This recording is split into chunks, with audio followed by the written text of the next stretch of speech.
Joining KimArie on stage, please welcome back Princess Castleberry, Nutrena Tate, and Deirdre Young.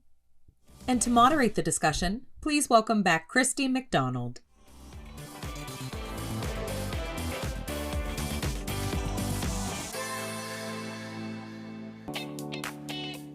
I was scribbling furiously in my binder. I'm like, that's okay, we gotta talk about this.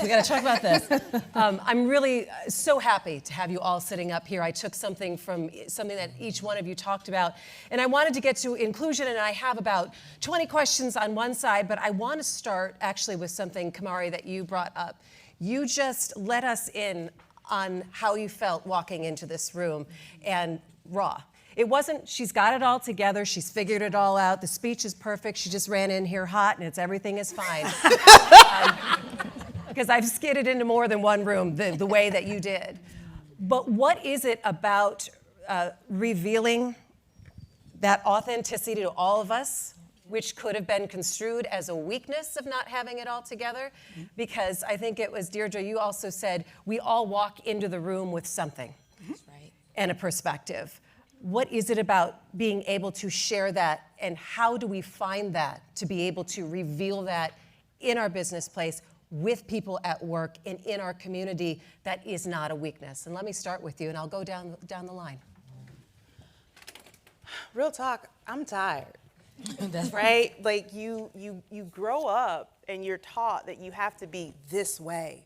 You have to be polished. You have to be all put together. And I realized that when you do that, people, one, then have a false expectation of you that you've created, so you don't have room to fall or falter. It also puts a lot of stress on you. And so now you end up creating a world that's not real, right? Like, I show up as this perfect person, then you feel that you have to be this perfect person. But in reality, we're all trying to deal with stuff. And so for me, it's about being okay with the fact that I'm not perfect, but at the same time, it doesn't mean that I'm not striving for excellence to be the very best that I can be. You know, Nutrena is a recovering perfectionist. I see you. But being able to reveal that with the people that we work with, I think that's also part of that fine line that we walk. Mm-hmm. Absolutely. You know, being vulnerable, I've learned that you get even more respect. When people are really able to see who you are, they know all the fancy, the frills, the sharp suit, the bad hair, they know all of that. But when they're able to relate to you and to see that vulnerability, you get more followership, you get more people to believe in you, and more people to even exalt you. That's what I have found. Deirdre, what do you think? Oh, I agree. When Nutrena was up here speaking, we are friends and colleagues. She hinted on something, a personal experience with her father. I had the exact same experience. And so in that vulnerability, I'm also empathetically listening. Mm-hmm. And I'm like, Nutrena, don't do it, because I have this mascara. My sister just did it for me 6 minutes ago, because she lives up the street. Thank you, Aisha. I know she's watching.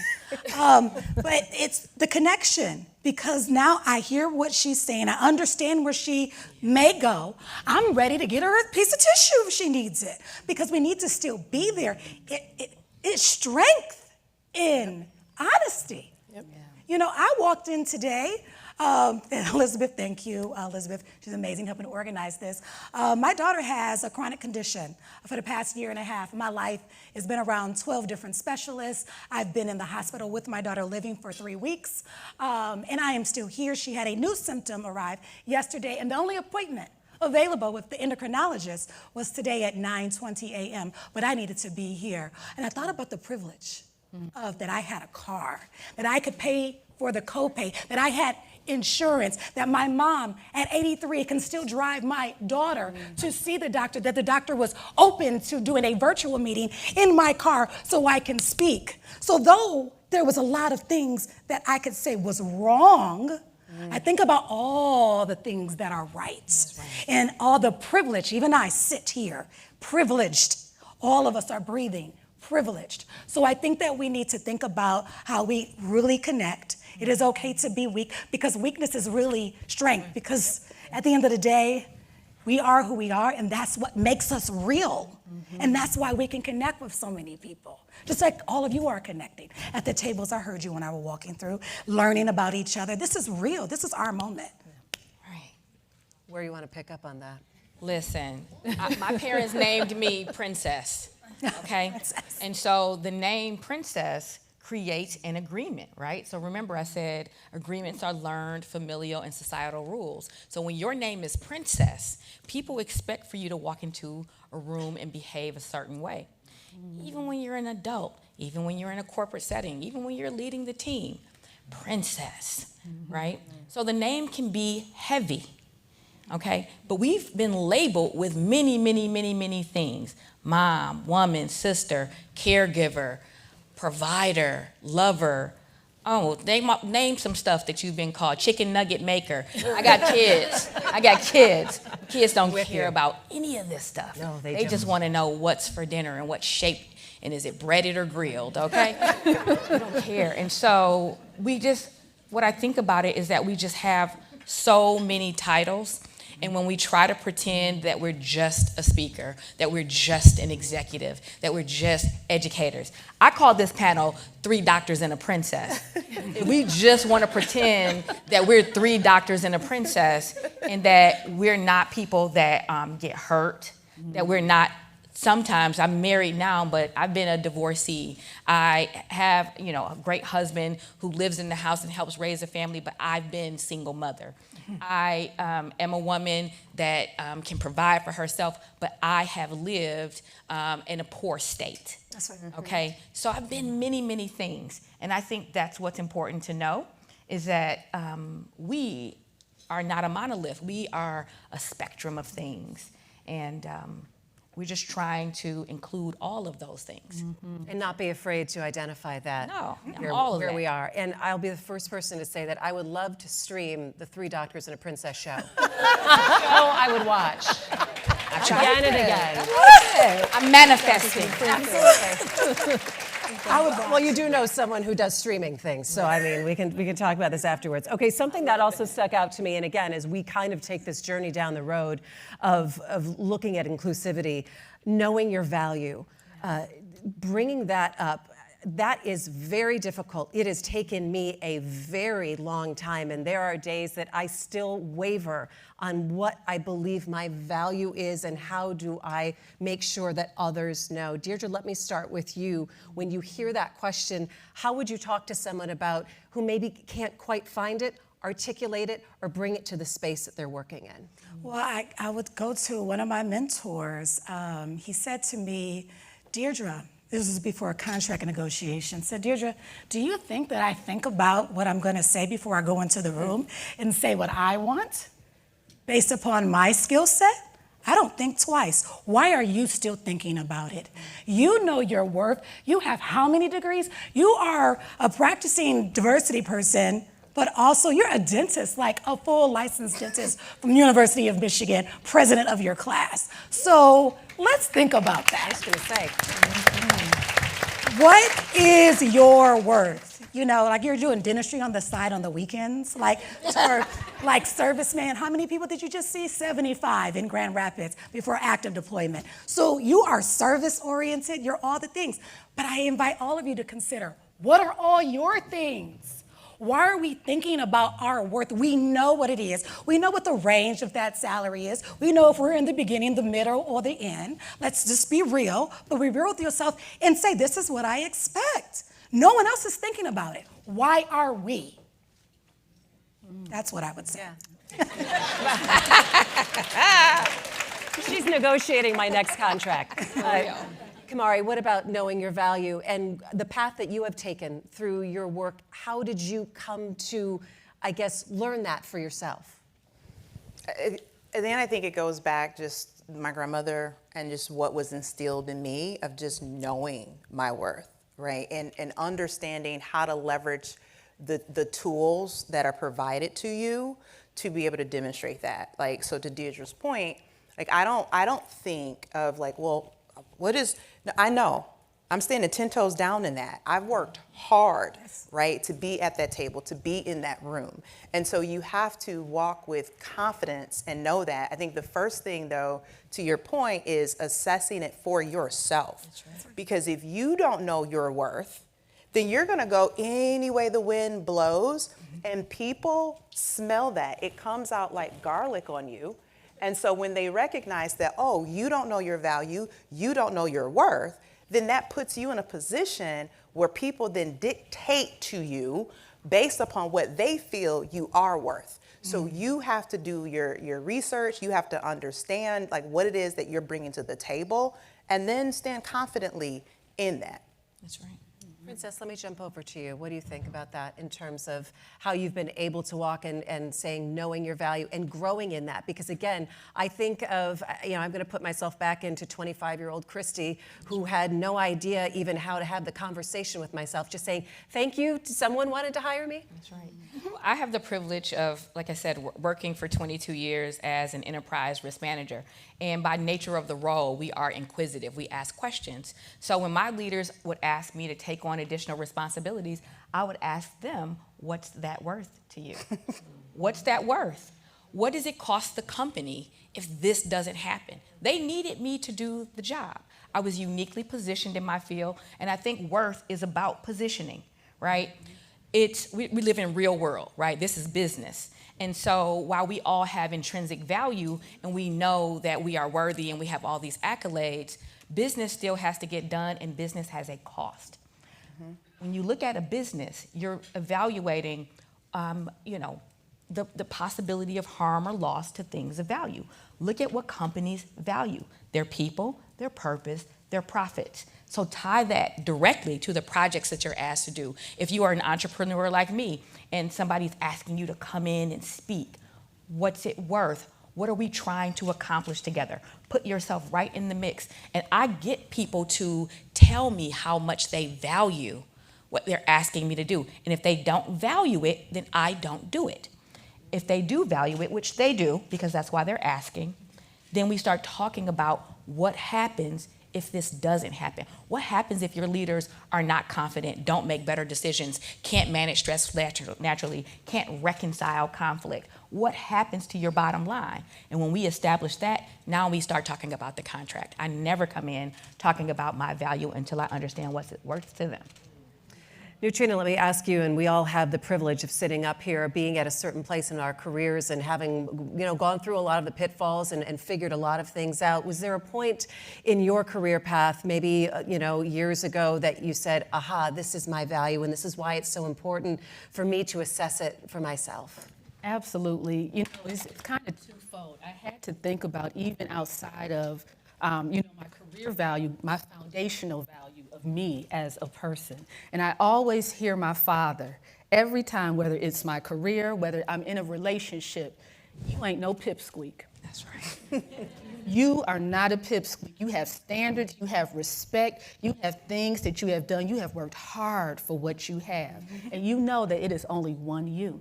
And so I go in with the price, let's say, to now transition that to a career. I kind of have my ideas because I've done my research. I know what the market says out there for this position. And then I go in there and I say, well, what does your budget allow?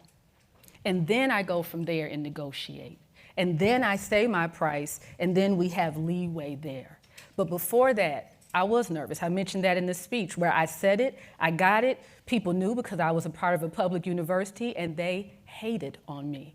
And I definitely had some civil types of experiences because of that. I had to learn it wasn't my fault, that I knew how to negotiate. And I continue to work with my friends and my colleagues whenever I am, going forth to negotiate or to do something. They call me too. Even someone who's here in this room right now, I talked to her about that. And she has helped me also in knowing and understanding my worth. So my village, those who surround me, I definitely make sure that they are a part of the decision-making that I do as well. Yeah, go ahead, Princess. I wanted to add another point on negotiation. This is something I learned, and I want every woman to hear this. When you have the audacity to put an offer forward and you say, I'm going to take on this project or this work for X, sometimes people will say, no, that is not in the budget. And then they will toss it back to you and say, try again. That is not negotiation. Negotiation is point to point. If I have the audacity to put forth a number, a scope, and a value, and you tell me no, then you got to come with your budget. Now you have to put your cards on the table. Make sure people put the cards on the table and they don't have you dancing and jumping through hoops to try to figure out their number. We can establish respect right away. If I put out that number, you say no, then what is it? Let's be real. Let's get right to it. That's how you cut through all the clutter in negotiation. I love this is financial value, also personal value. And then we talked about authenticity and how we show up with our own stories. And that kind of leads me to the conversation of inclusion, because it feels like, we're preaching to a room who wants to hear this, who is ready to listen and try to bring people in. And how do we further that? But how do we bring it to the rooms where maybe those conversations aren't happening? How difficult is that? And how do you break down the walls to get people to start to listen, KimArie? One, for me, I like to understand what people are. Right? You got to first assess, well, where is the individual? What's important to them? I was just talking to my VP yesterday about this very conversation, and I said, well, when you break it down, and I love, Deirdre, how you did it, you put it down into kindergarten.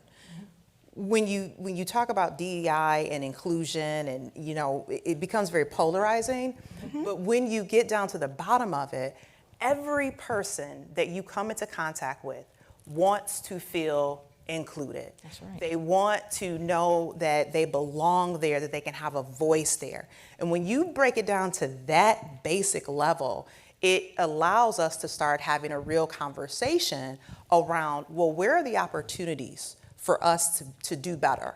And then when we talk about business, now I got to speak like your language, right? Like, yes, there's a moral imperative, but it makes just good business sense, right? And so sometimes we can come into the place very myopically, not understanding the person that we're engaging with and like what matters most to them as a way to start the conversation. And then we can start walking back to this place because we want to create change. But if I just come at you and say, you're not inclusive, you're not this, you're not that, well, they're not going to hear anything that I have to say.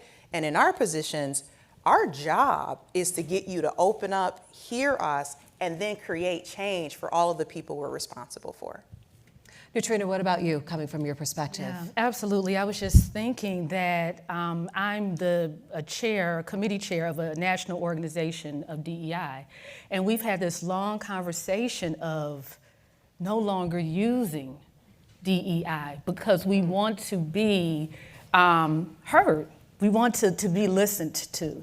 And so we've talked about inclusive excellence. We've talked about humanity. And especially within this realm, this is within a pediatric nurse practitioner realm, we've had to have children at the helm of this. So now we're talking about human values and human equity and everyone having that right to the best health possible.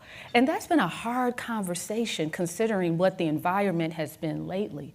To say that diversity now is a bad D-letter word. And so we've had to kind of like KimArie said, really assess the situation so that we can make sure that at the end of the day, we are heard. Deirdre? Yeah, thinking about both of the perspectives, I'm gonna go, how do you connect it to SMART goals and key performance indicators, all right? Let's get to business, all right? So right now, at my institution, we just completed a DEIB audit. And so I asked every department, what are you doing in the space of diversity, equity, inclusion, and belonging? Not what am I doing, what are you doing? And how can the institutional office support your goals of your department, right? So now they're seeing themselves in the work. As an executive coach, I work with different companies, and I say, how do we tie it to salary at the executive level? So if we are saying, my goal is to move this business, this widget, to make more of them at, half the cost, that's great. What's your goal for DEIB? And how do we tie it to your salary enhancements? How do we tie it to succession planning opportunities? How do we tie it to your bonus that you're going to get? So asking the question and making sure that it is measurable is going to be key and attainable. If it's not, what is that office, the diversity office, the inclusion office, doing to help that department achieve that goal? Because at the end of the day, I believe, and I think we all believe, I'm not going to speak for everyone, that inclusion gives us more successful business outcomes. That's what I believe. That's why I can sit up here and talk about it, because I actually believe it in my core. Yeah. Princess, how do we bring more people to the table? So I'm a storyteller, and I like to create analogies, and one of the best analogies I've used recently is that everybody just wants to be a celebrity, right? And the reason why we like to be close to celebrities is because they give us, if you just imagine your favorite celebrity, right? And they are inviting you to be here today and sit right next to them. Like, get a real clear picture of who that is for you. If that celebrity called you up and said, come sit next to me, be my friend, let's Wait, are we talking about Ryan Gosling? Are we talking about Ryan. I was just wondering. I was asking for a friend. For you, we are. Okay, go ahead. Keep going. We want to be close to Ryan Gosling because, A, he's fine. I mean, husband, it's okay. Ryan is fine. He has it on video. A, but the reason why we want to be close to celebrities like Ryan Gosling is that they give us access to privilege, opportunity, and influence. And if you are a person in your organization that has privilege, opportunity, and influence, you can readily extend that to people. And the brilliant example I love to give is Oprah Winfrey. She is a star who understood, and don't argue with me about whether or not you like Oprah, but Oprah is somebody who elevates other people. Yes. And it's a perfect analogy because the stars that she's elevated did not look like her when they started out. Dr. Oz did not look like Oprah. Dr. Phil did not look like Oprah. Neither Rachel Ray nor Nate Backus. They did not look like her. They didn't have her platform, but now they do because she extended her star power. And it's a perfect example because we see that in her extending her star power, it did not diminish her at all. It did not take a nickel out of her pocket. It did not get her show canceled. It did not shrink the pie, so to speak. And those are the fears that people are worried about. They're worried about their piece getting reallocated or redistributed to the black lady with the suit on. It's not happening. This world is abundant. That's why I said we have to crush the scarcity mindset. It is because you are afraid that you're not going to have this little tiny thing that you are afraid to share. When the world is vast, money is limitless.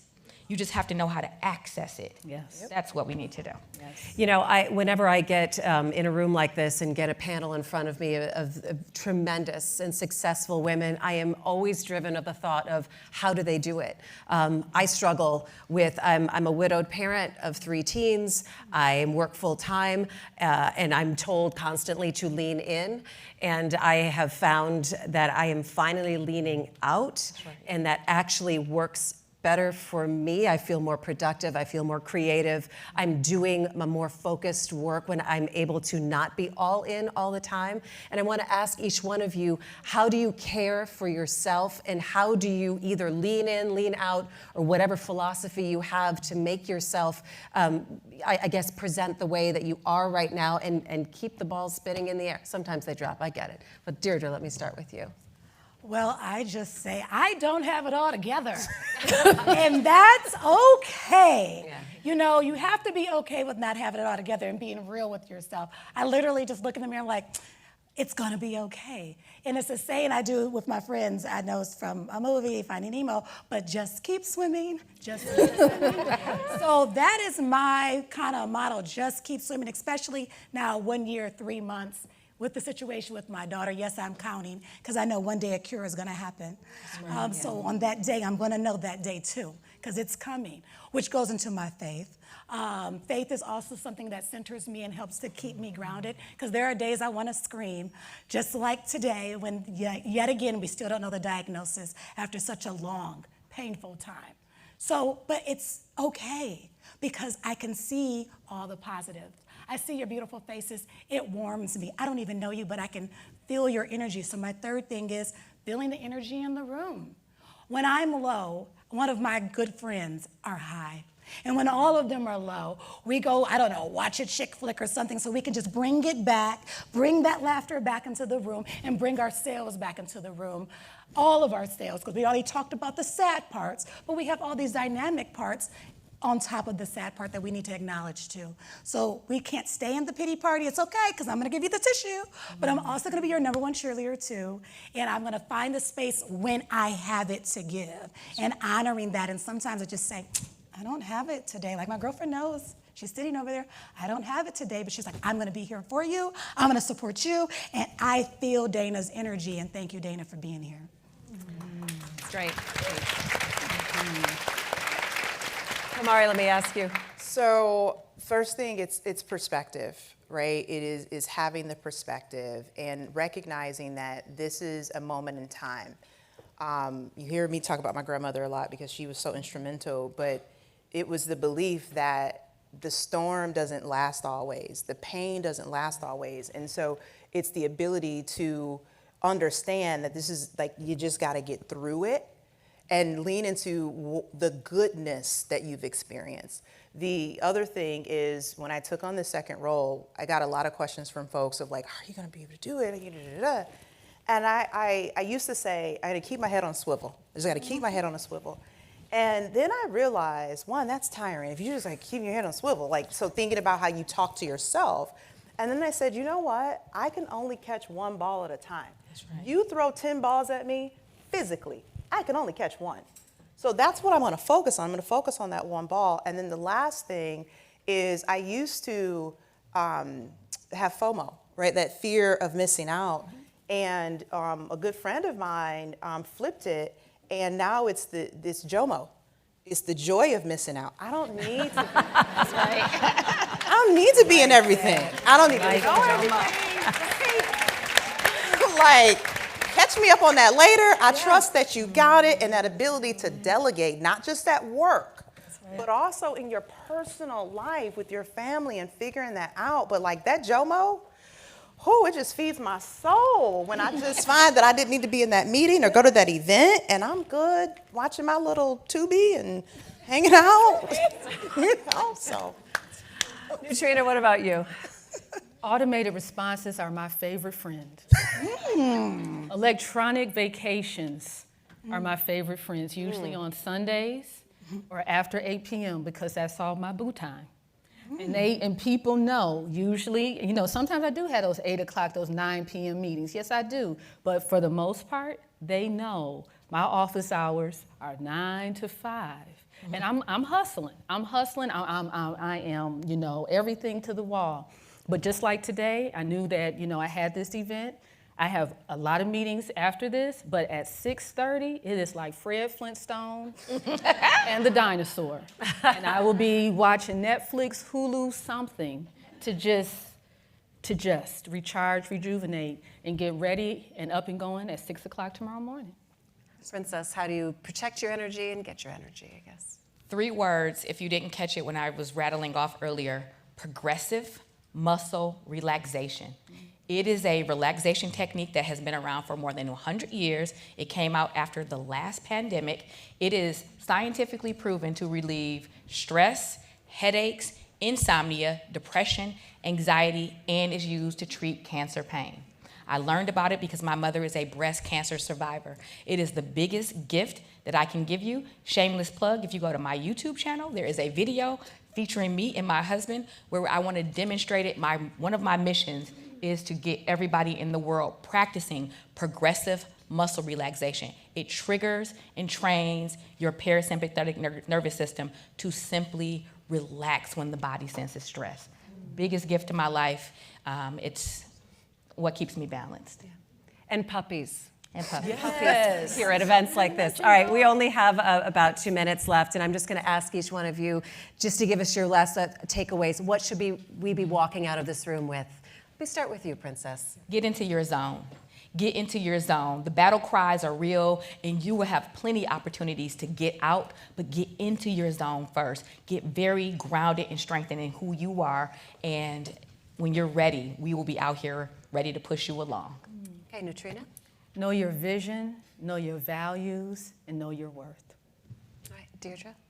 Find a quiet place where you can think and think about what's next. And it's okay if you need to stay there a little bit longer. Don't judge yourself. Don't let all the other naysayers and all the negative things cloud that space. It is your space. It is sacred. Take as much time as you need, and please breathe while doing it. I love that. KimArie, you get the last word. Give yourself grace. Yes. Yes. It's a perfect way to end it. Thank you so much for being here today.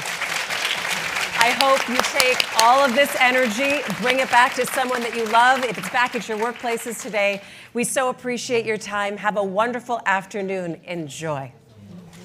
Thank you. Distinguished guests, this concludes our program. Thank you for attending the 2024 International Women's Day Luncheon in partnership with Blue Cross Blue Shield of Michigan, presented by Community Financial Credit Union. The more we dare to dream, our work proves that insurmountable difficulties can be replaced with possible. That's why we start young with youth debit cards, preparing our future generations for innovating spaces.